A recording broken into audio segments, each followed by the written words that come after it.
무소의 뿔처럼 혼자서 가라는 말이 있습니다. 소설로 만들어졌고 영화로도 나왔죠. 이 구절은 원래 불경 중에서 가장 오래되었다고 전해지는 수타니파타에 나오는 말입니다. 소리에 놀라지 않는 사자처럼, 그물에 걸리지 않는 바람처럼, 진흙에 더럽혀지지 않는 연꽃처럼, 무소의 뿔처럼 혼자서 가라. 멋있는 시 같습니다.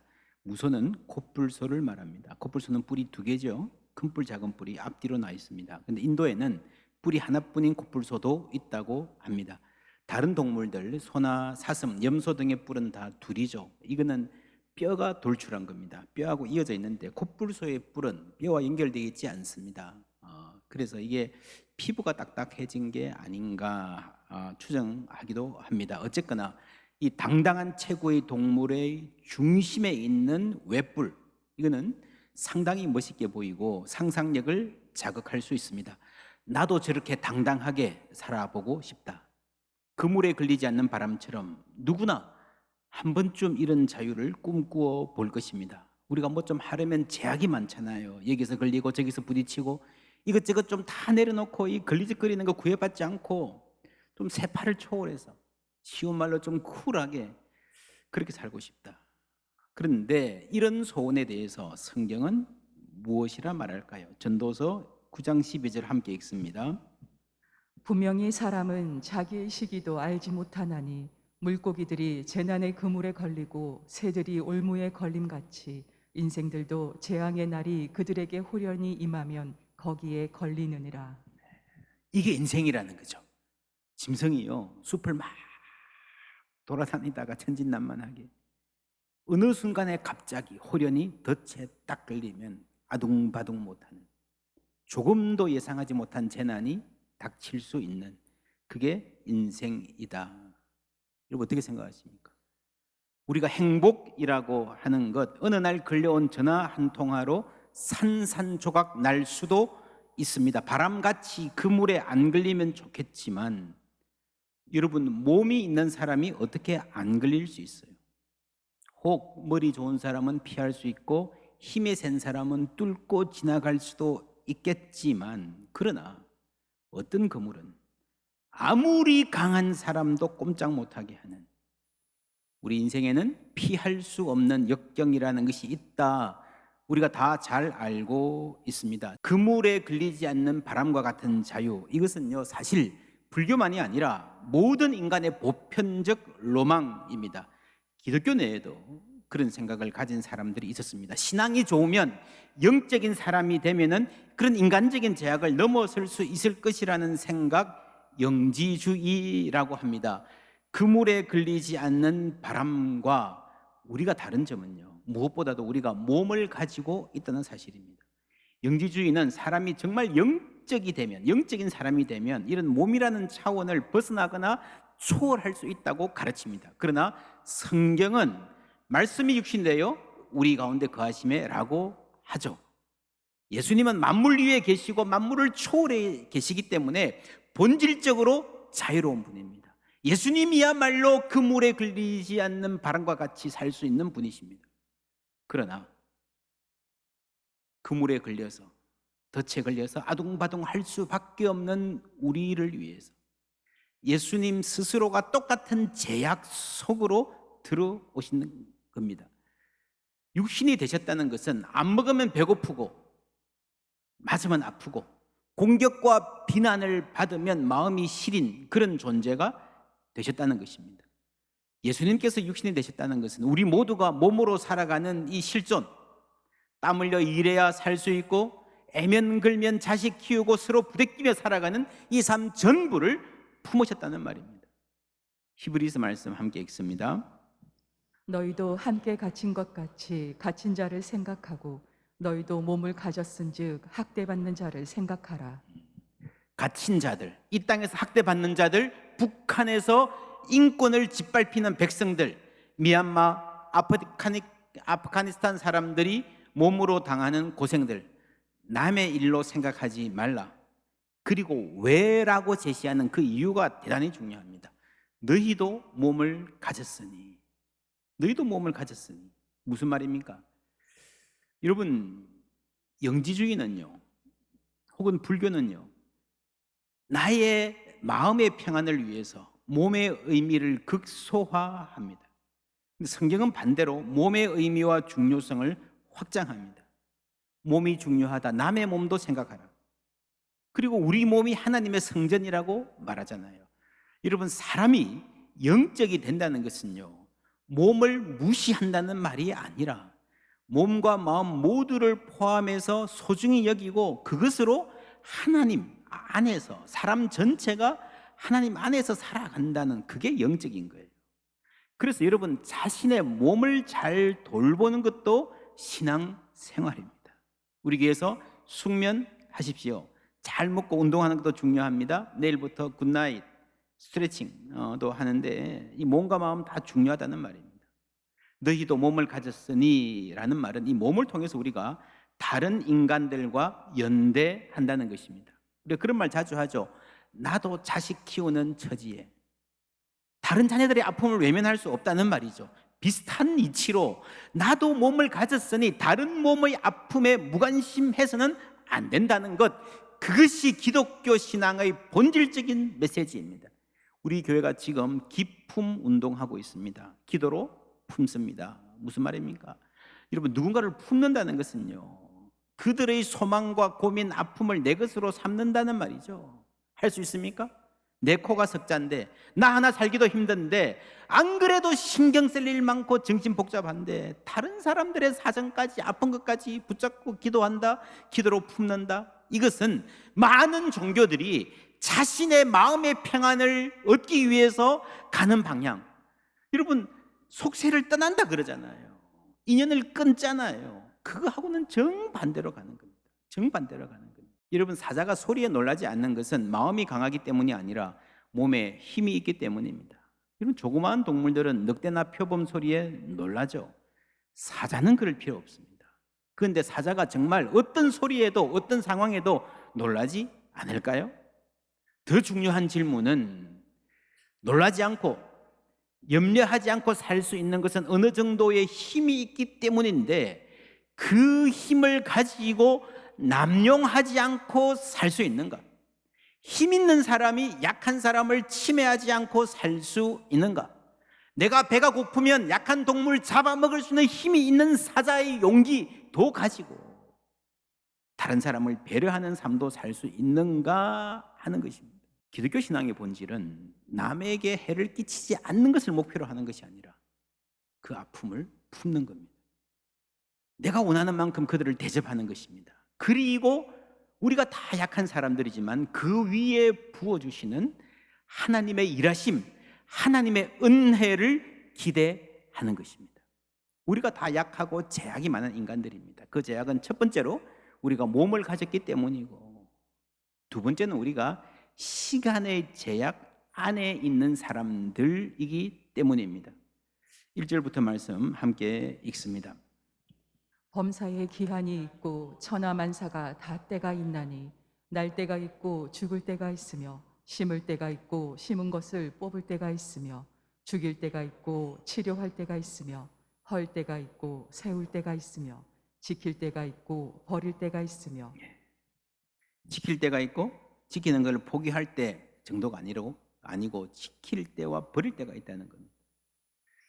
여러분, 천하 모든 것이 때가 있습니다. 우리의 모든 생각과 삶이 그 시간의 제약 속에 있습니다. 열심히 공부할 때가 있고 일할 때가 있습니다. 노력해야 할 때가 있고 고만이라고 할 때도 있습니다. 만날 때가 있고 헤어질 때가 있습니다. 여러분, 자녀 양육하느라 힘드시죠? 그런데 어른들은 그러시죠. 그때가 좋았다, 그립다. 아이들 키우려고 붙잡고 씨름할 때가 있지만요, 떠나보내고 그리워할 때도 있습니다. 하나님의 말씀은 그 모든 때가 각각 나름대로 아름다움이 있다는 겁니다. 11절부터 함께 읽습니다. 하나님이 모든 것을 지으시되 때를 따라 아름답게 하셨고 또 사람들에게는 영원을 사모하는 마음을 주셨느니라. 그러나 하나님이 하시는 일의 시종을 사람으로 측량할 수 없게 하셨도다. 사람들이 사는 동안에 기뻐하며 선을 행하는 것보다 더 나은 것이 없는 줄을 내가 알았고 사람마다 먹고 마시는 것과 수고함으로 낙을 누리는 그것이 하나님의 선물인 줄도 또한 알았도다. 아멘. 여러분, 행복은 멀리 있지 않습니다. 오늘 우리의 삶에 있습니다. 먹고 마시고 수고하고 낙을 누리는 이 소소한 것들이 행복이고, 매일의 평범한 일상을 즐거워할 줄 아는 게 인생의 대단히 중요한 의미라는 겁니다. 9절에는 일하는 자가 그의 수고로 말미암아 무슨 이익이 있으랴. 일하지 말라는 말이 아니에요. 무슨 말인가 하면은요, 일을 하면서 내가 이 일을 해서 어떤 결과를 만들어내겠다 하는 그 결과에만 집중하면 그것이 무엇이든 헛될 수밖에 없다는 겁니다. 사업의 성공이든 좋은 직장에 취직하는 것이든 유명해지는 것이든 아름다운 이성과 결혼하는 것이든 목표로 해놓고 달릴 때 야, 저게 엄청난 거다 하지만 막상 달성해 보고 나면요, 그만큼의 가치는 없다는 거예요. 여전히 나에게 불만이 있을 거라는 겁니다. 그 모든 것을 다 해본 사람, 다 손에 넣고 다 누려본 사람, 끝까지 가본 사람이 하는 말 들어보십시오. 헛되고 헛되고 헛되고 헛되니 모든 것이 헛되도다. 모든 것이 바람을 잡으려는 것 같다. 그게 전도서입니다. 여러분, 에드 디너라는 학자의 연구에 따르면 사람이 큰 성공, 대박 났다, 그 큰 성공이 주는 행복의 비중을 인생 전체에서 계산해 보면 1%에서 3%밖에 안 된다고 합니다. 아무리 크게 성공해도. 오히려 사람이 정말 강렬한 기쁨을 맛보면요, 그 다음에 더 깊은 절망에 빠지기 쉬워요. 어디 가서 완벽한 하루를 보냈다고 생각하십시다. 완전히 휘황찬란한 곳에 자고 멋지게 먹고 황홀한 시간들을 보냈습니다. 휴가 마치고 돌아와서 출근하기 싫죠? 우리 집 괜찮다 했는데 우리 집 왜 이렇게 구질구질해, 왜 이렇게 좁아? 그렇잖아요. 여러분, 너무 큰 강렬한 경험은요, 이 소소한 즐거움을 느끼는 감각, 이 감각이 중요한데 이 감각을 잃어버리게 합니다. 사람이 그래서 너무 좋은 환경에서 자라면 쉽게 깨어지는 유리공 같은 사람이 되기 쉽습니다. 완벽한 미모, 훌륭한 집안, 좋죠. 근데 여러분, 정말 훌륭한 집안에서는요, 조금만 실수해도 집안의 수치가 돼요. 웬만한 집안에서는요, 공무원만 돼도 가문의 영광이라 그러잖아요. 그죠? 전도서의 말씀은 큰 성공을 거두려고 노력하는 거예요. 헛되고 헛되다. 그게 의미 없다는 말은 아니에요. 의미 있어요. 여러분, 하십시오. 그러나 매일매일 평범한 삶을 선을 행하며 기쁘게 사는 것 없이는, 그런 과정을 즐길 줄 아는 감각과 태도가 없이는 그 어떤 결과를 손에 넣더라도 우리는 결코 행복할 수 없다는 말입니다. 여러분, 행복은 병이 나와서 퇴원해서 병원 문을 나서는 그 순간에만 있는 게 아니고요, 내가 아픈데 가족들이 내 주위에 와서 내 병상을 지키면서 함께 대화하는 그 밤에도 있는 거예요. 결혼을 기다리며 그런 생각하는 분들 있습니다. 나는 불행하다. 나의 모든 불행은 결혼을 못해서다. 결혼만 하면 내 모든 불행은 끝나고 행복이 시작될 것이다. 그럴까요? 아닙니다. 여러분, 싱글 때 행복한 사람이에요. 결혼해도 행복해요. 왠지 아십니까? 행복은 태도이기 때문입니다. 하나님께서 모든 것을 때를 따라 아름답게 하셨다 그랬잖아요. 싱글 때의 행복이 있고 결혼해서 살 때의 행복이 있는 거예요. 가끔씩 부목사님들 중에서 그런 분 있습니다. 지금 내 사역이 참 의미 없고 지루하다. 내가 진짜 담임 목사만 되면 진짜 열정적으로 기쁘게 사역할 텐데. 그럴까요? 그런 분이 담임 목사 되면요, 조금 있다가 이 교회는 나한테 안 맞아. 내가 좀 더 큰 교회, 좀 성도들의 수준이 좀 있어서 나 같은 사람 좀 하고 맞는 그런 교회 가면 참 행복할 텐데. 그러더라고요. 여러분, 부목사 할 때의 기쁨으로 사역하는 사람이 담임 목사가 되어도 기쁘게 교회를 섬깁니다. 취업 준비하시는 여러분들, 행복은 시험에 합격해서 출근하는 그날에만 있지 않습니다.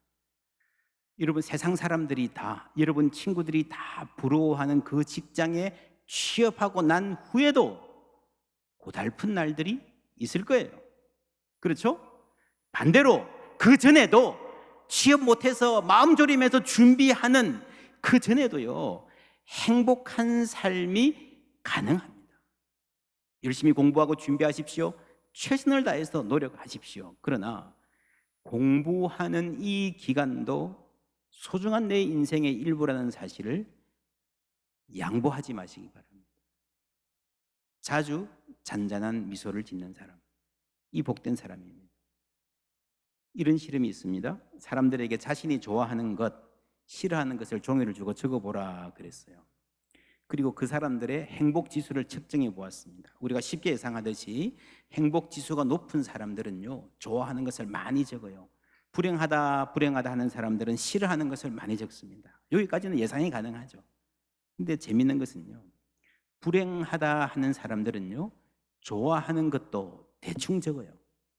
영화, 등산, 골프, 간단해요. 행복하다 하는 사람들은요, 햇볕이 잘 드는 창가에서 책 읽는 것, 이른 아침 신선한 공기를 마시며 산책하는 것, 커피 마시면서 재즈 듣는 것, 이런 식으로 구체적이라는 겁니다. 여러분, 행복은 태도고요, 감각입니다. 나에게 주신 행복한 시간을 느낄 줄 아는 감각이 있어야 됩니다. 그래서 여러분, 글을 쓰는 것은 중요합니다. 여러분, 감사는 신비한 힘이 있습니다. 감사는 무엇을 바꾼다? 많은 것을 바꾸는데 대표적으로 감사는 인간의 뇌를 바꿉니다. 여러분 아시죠? 인간의 뇌는요, 이게 수많은 시냅스들이 연결되면서 생각이 이어집니다. 어떻게 연결되는가? 그게 창의적인 사람이에요. 그러니까 대부분 없던 게 아니라 있는 건데 이거하고 연결될 줄 몰랐는데 딱 연결이 될 때에 그게 창의적인 아이디어가 되는 겁니다. 감사도 마찬가지입니다. 감사해야 된다는 것도 알고 감사할 거리도 많아요. 우리가 못하는 것은 연결을 못 시키는 겁니다. 이게 감사할 일이구나 깨닫는 감각, 감사 일기를 쓰면서 우리가 키워지는 겁니다. 여러분, 적어도 40일 매일 써보시면요, 뭐가 바뀌는가 하면 내 뇌가 감사를 아는 뇌로, 행복의 태도와 감사의 감각이 있는 뇌로 바뀌게 되는 거예요. 그리고 또 하나, 우리에게 일상을 즐기고 평범한 일에 감사하지 못하게 막는 것 중 하나는 완벽주의입니다. 적어도 행복하다 말하려면 이 정도는 좀 더 폼나고 근사하게 아쉬움 없어야 된다는 그 생각. 여러분, 완벽주의는요, 좋은 삶의 적입니다. 전도서 7장 16절 함께 읽습니다. 지나치게 의인이 되지도 말며 지나치게 지혜자도 되지 말라. 어찌하여 스스로 패망하게 하겠느냐. 예, 이 구절 읽으면 많은 분들이 질문합니다. 의인 그거 좋은 거 아닌가요? 대충 살아라는 말인가요? 아니에요. 이 말은요, 자신이 의인이라고 단정하고 내세우는 걸 말합니다. 내가 어디에 내어놓아도 어떤 기준으로 보아도 부끄러움 없는 사람이 될 수 있다는 생각, 그게 완벽주의예요. 되어야 된다는 압박, 그게 완벽주의예요. 예수님 말씀하셨어요. 복되도다 의에 줄이고 목마른 사람. 의인이 아니고요, 완벽한 사람이 아니고요, 의를 갈구하는 사람이 복 있는 줄 믿습니다. 내가 완벽할 수 있다는 것은 착각이에요. 나는 그물에 걸리지 않는 바람처럼 모든 사람의 판단과 비난으로부터 자유롭다. 여러분 그래요? 아니에요. 아닐걸요. 인간의 의도, 인간의 자유도 완벽하지 않습니다. 내가 가진 자유가 부족하고 제약이 많다는 걸 그걸 인정해야, 그걸 받아들여야 거기서부터 진정한 자유가 시작되는 거예요.